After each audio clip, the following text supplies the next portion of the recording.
किसने कहा कि मगही बाहरियों की भाषा है? जयराम महतो का पूरा आंदोलन इसी पर खड़ा हो गया। अच्छा, ये बताइए कि झूठ बोलने से कोई बात असत्य नहीं होती। मगही और भोजपुरी अपने आप में सशक्त भाषा है और पलामू और गढ़वा के इलाकों में और संबंधित झारखंड के विभिन्न इलाकों में बोली जाती है, और जो सशक्त भाषा देश के पटल पर और विश्व के पटल पर स्थापित हो चुका है। तो आते हैं कहते हैं नहीं नहीं बाहरी भाषा है। कुछ मगध वासियों से मेरी बात होती है, वो कहते हैं कि भाई तुमको मगध की धरती मंजूर है और मगध की भाषा तुम्हें मंजूर नहीं है। और राधा कृष्ण किशोर ने पार्टी से सवाल किया भोजपुरी और मगही पर स्टैंड क्या है, अभी तक उन्हें पार्टी का जवाब नहीं मिला। दोस्तों, झारखंड में मगही का सवाल यानी मगही और भोजपुरी का सवाल एक बड़ा सवाल बनता जा रहा है, और बताने की जरूरत नहीं कि इसी सवाल पर फाइनेंस मिनिस्टर राधा कृष्ण किशोर ने कांग्रेस के अंदर एक बगावत का मोर्चा खोल रखा है। खासकर पलामू और गढ़वा से इसकी आवाज तेज होती नजर आ रही है, और गढ़वा के एक बड़े इलाके में, पलामू के एक बड़े इलाके में मगही भाषा भाषियों की संख्या है, आबादी है। उनकी पीड़ा रही है कि झारखंड में मगही को लेकर जो अप्रोच रहा है विभिन्न पॉलिटिकल पार्टियों का, वह अप्रोच कहीं से भी मगही भाषियों की जो के प्रति सम्मानजनक नहीं है। मगध और मगही के प्रति जो जिस तरह से राजनीति के गलियारों में कभी उसे विजय बाहरी भाषा बतलाने की कोशिश की जाती है, कहीं न कहीं मगही भाषियों के सम्मान के साथ खिलवाड़ है। इस वक्त हमारे साथ हैं रुद्र शुक्ला जी मौजूदा दौर में कांग्रेस के साथ जुड़े हुए हैं और इसके पहले चुनाव भी लड़ चुके हैं पार्टी से, खुद मगही भाषी भी हैं। तो इनसे मिलते हैं और जानने की कोशिश करते हैं कि आखिर मगही को लेकर तमाम पॉलिटिकल पार्टियों में जो एक तरह का बिलगाव का रुख रहा है, उसका कारण क्या है और मगही भाषी अब क्या करेंगे। रुद्र जी, मैं कह रहा था कि तमाम पॉलिटिकल पार्टियां झारखंड की मगही को लेकर असहज हो जाती है। कांग्रेस के कुछ नेता जो पलामू से जुड़े हुए हैं वो कह सकते हैं कि मगही को लेकर थोड़ा संवेदनशील है, उसमें राधा कृष्ण किशोर है, पर उसी कांग्रेस में उनके प्रदेश अध्यक्ष भी हैं।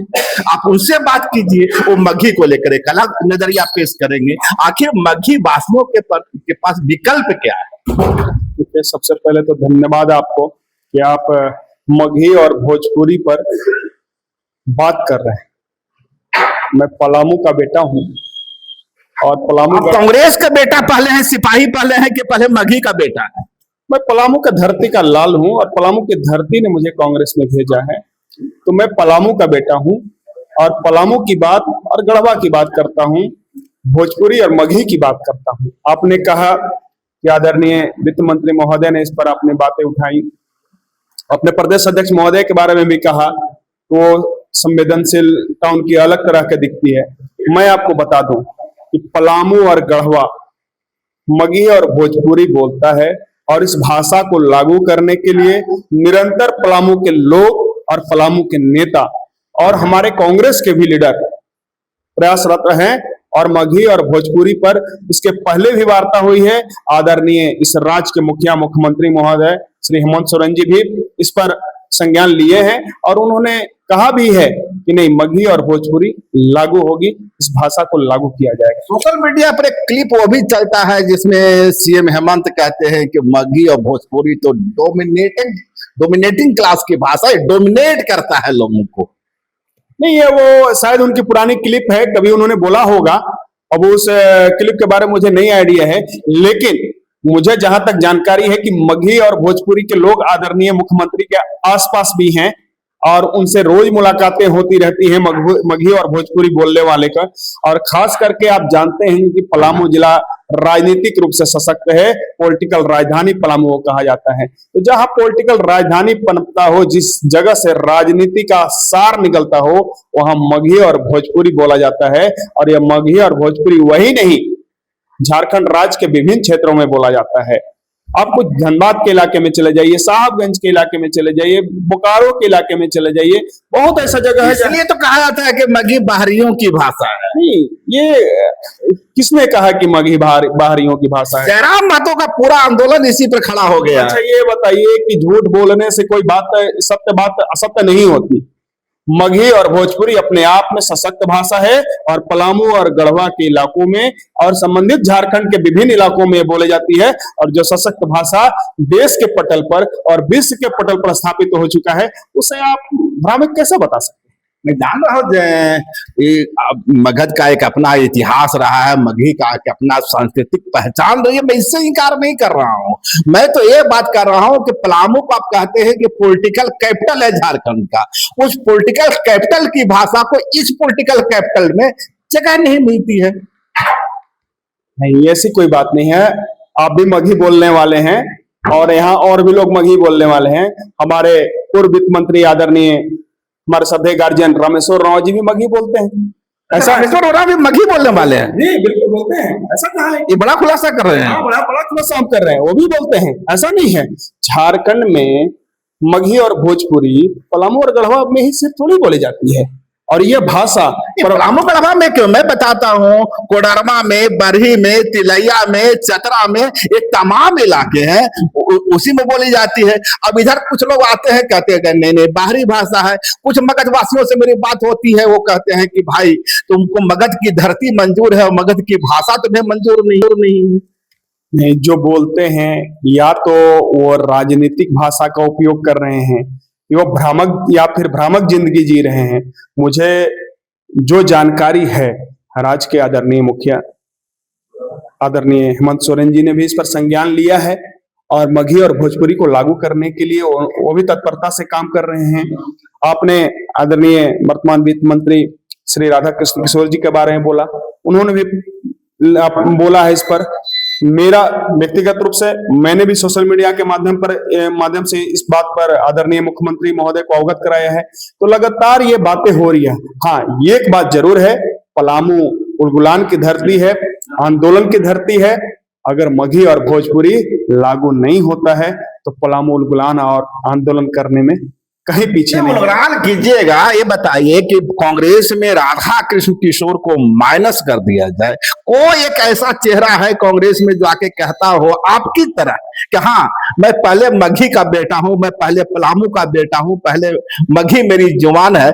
जो कोई भी मेरी जुबान छीनने की कोशिश करेगा, पॉलिटिकल पार्टी जो कुछ भी हो, ABCD, मैं उस पॉलिटिकल पार्टी को त्यागने के लिए, उसको छोड़ने में एक मिनट भी देरी नहीं करूंगा।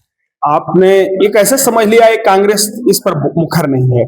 आदरणीय प्रदेश अध्यक्ष महोदय ने भी इस पर संज्ञान लिया है। मेरी व्यक्तिगत रूप से उनसे बात हुई है और उन्होंने पत्र के माध्यम से सदन को भी बताया है, माननीय मुख्यमंत्री महोदय को ही बताया है कि नहीं, मगही और भोजपुरी लागू होनी चाहिए। ये मेरी व्यक्तिगत बातें हैं आदरणीय प्रदेश अध्यक्ष से। मैं आपके प्रदेश अध्यक्ष की बात बताता हूँ, वो कुर्मी समुदाय से आते हैं। जिस दिन मगही के बारे में बोल देंगे ना कि मगही भी शामिल होगा जेटेट में, उस दिन उनकी पूरी पॉलिटिक्स डेथ हो जाएगी। इसे पूरा कुर्मी समुदाय मगही का विरोध कर रहा है। ऐसा नहीं है कि किसी एक भाषा के बोलने से किसी का राजनीतिक करियर समाप्त हो जाता है और किसी पॉलिटिकल। मेरी पार्टी कांग्रेस पार्टी एक ऐसी पार्टी है जो सबको लेकर चलती है, सब समाज की बातें करती है, सब धर्म की बातें करती है, सब भाषा की बातें करती है। आप मेरे पार्टी में भी मगही भोजपुरी बोलने वाले लोग हैं हमारे जैसे। पलामू के लोग के अलावा, गढ़वा के लोग के अलावा, बोकारो के लोग, धनबाद के लोग, साहेबगंज के लोग, गिरिडीह कोडरमा के लोग, बहुत सारे पार्टी के नेता हमारे बोलने वाले हैं और वो सब लोग लगे हुए हैं कि भोजपुरी या मगही लागू हो। और मैं आपको विश्वास मैं बताता हूँ, राधा कृष्ण किशोर ने पार्टी से सवाल किया भोजपुरी और मगही पर स्टैंड क्या है, अभी तक उन्हें पार्टी का जवाब नहीं मिला है। देखिए, सभी बातें सोशल मीडिया पर नहीं की जाती हैं। उन्होंने सवाल किया तो उसका सवाल का जवाब भी आदरणीय प्रदेश अध्यक्ष जी ने दिया होगा पत्र के माध्यम से। ये पत्र का सवाल है, पत्र का ओपन चिट्ठी लिख रहे हैं, गुपचुप चिट्ठी लिख रहे हैं। गुपचुप चिट्ठी नहीं लिखाती है, जो पत्र का जवाब है वो पत्र के माध्यम से देता है। पार्टी का अपना अपना काम करने का तरीका है, मेरा भी काम करने का तरीका है। हम पत्र के माध्यम से भी आदरणीय मुख्यमंत्री महोदय को अवगत कराते हैं कि आदरणीय मुख्यमंत्री महोदय भोजपुरी और मगही लागू हो। तो क्या ये गुपचुप तरीका थोड़ी है, ये एक प्रणाली है। आप पत्र क्या हवा में लहरा कैसे दिखाते हैं? ठीक है, किसी ने सोशल मीडिया के माध्यम से कहा, कोई पत्र के माध्यम से कह रहा है, मैं मीडिया के माध्यम से कह रहा हूं। यह एक माध्यम है और मैं आपको विश्वास दिलाना चाहता हूं कि भोजपुरी और मगही लागू होकर रहेगा। और पलामू ही नहीं, पूरे झारखंड में जितने मगही भोजपुरी बोलते हैं तो उनकी संख्या कम नहीं है। वो भी भारी संख्या में है और इसी राज्य के बेटा हैं, इसी राज्य के रहने वाले हैं, इसी राज्य के निवासी हैं और उनके लिए यह भाषा अति आवश्यक है, क्योंकि वो खोरठा में और मुंडारी में और अंगिका में बात नहीं कर सकते। वो जब भी बात कर सकते हैं, उनकी बोलचाल की भाषा भोजपुरी और मगही है, तो भोजपुरी और मगही लागू होगा, ये मुझे पूर्ण विश्वास है। और कांग्रेस पार्टी इसके लिए सशक्त है। आदरणीय मुख्यमंत्री महोदय भी इस पर संज्ञान ले रहे हैं। बहुत जल्द इसका रिजल्ट आपको देखने को मिलेगा। पेज है हमारे साथ रुद्र शुक्ला, जिनका मानना है कि कांग्रेस के अंदर भी मगही बोलने या मगही से प्यार करने वाले लोगों की एक बड़ी संख्या है। हालांकि हकीकत जो नजर यही आती है कि कहीं ना कहीं मगही के सामान पर राधा कृष्ण किशोर अपने ही कांग्रेस में अकेला पड़ते नजर आ रहे हैं। लेकिन पलामू की धरती, गढ़वा की धरती से एक आवाज जरूर आ रही है कि यदि मगही को शामिल नहीं किया गया तो एक विप्लव होगा। लाइव लगातार के वीडियो को लाइक करें, सब्सक्राइब करें और बेल आइकन को दबाना न भूलें।